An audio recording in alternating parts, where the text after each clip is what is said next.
Hey there. Today I want to share some thoughts about meditation and the human mind. When I was 18 or 19, I started experimenting with meditation. I was really interested in dreaming, lucid dreaming, the state of being consciously aware that you're dreaming gave me this segue into exploring the mind.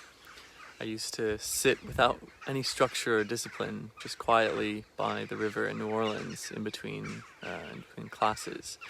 And I really enjoyed it. I was fascinated by the light inside my mind. As I closed my eyes, I could see what I now know are called phosphenes, these little images of moving light even within apparent darkness.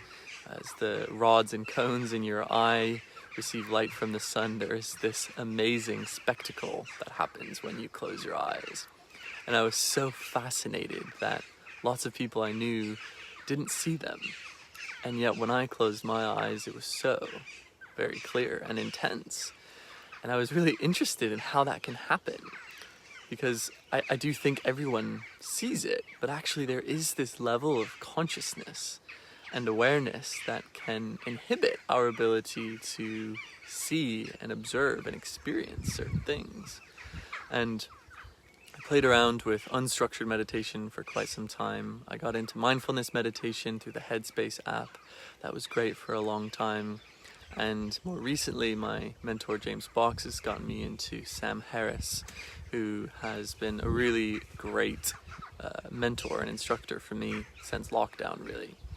And one of the key insights that I've taken from Sam is this notion that the experience of being an observer and having objects of consciousness emerge. And an object of consciousness can be sight, anything that we see, and it can also be anything that we hear, and it can be anything that we think and anything that we feel. These are all things, they're objects that arise in the mind, and that there actually is this state of consciousness that exists prior to any objects arising.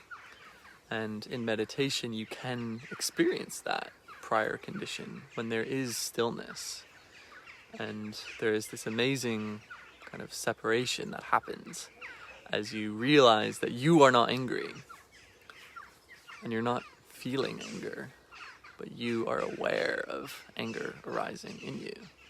And that distance allows you to create space and to respond to that which arises more effectively and more kind and more lovingly.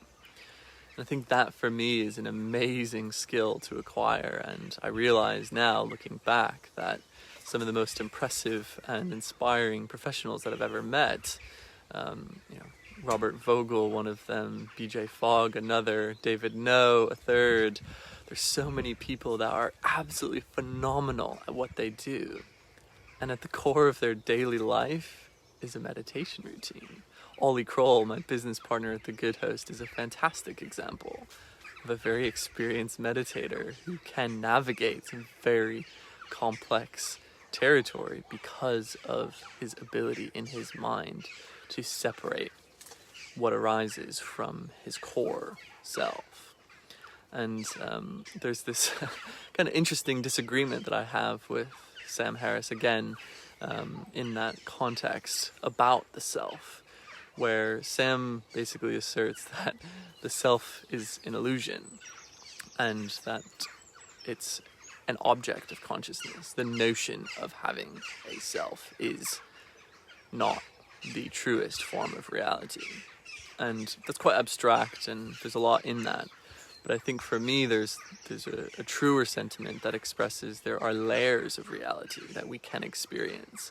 And yes, there is a layer of reality in the mind that is accessible, where we forget the self and we feel one and connected with everything around us. And I think that's a very important and profound experience for humans to have.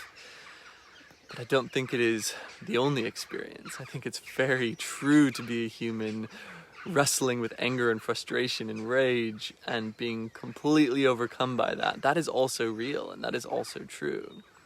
And as we set out in the world to go and change the world, to identify what's wrong with it and what is broken, and to bring goodness into it. The mind is the vehicle, it is the tool, it is the basis upon which we observe and react and decide and express and create.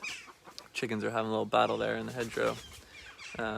So anyway, maybe that's a good stopping point. I could go on for a while. Curious to get your thoughts, and yeah, thanks for tuning in.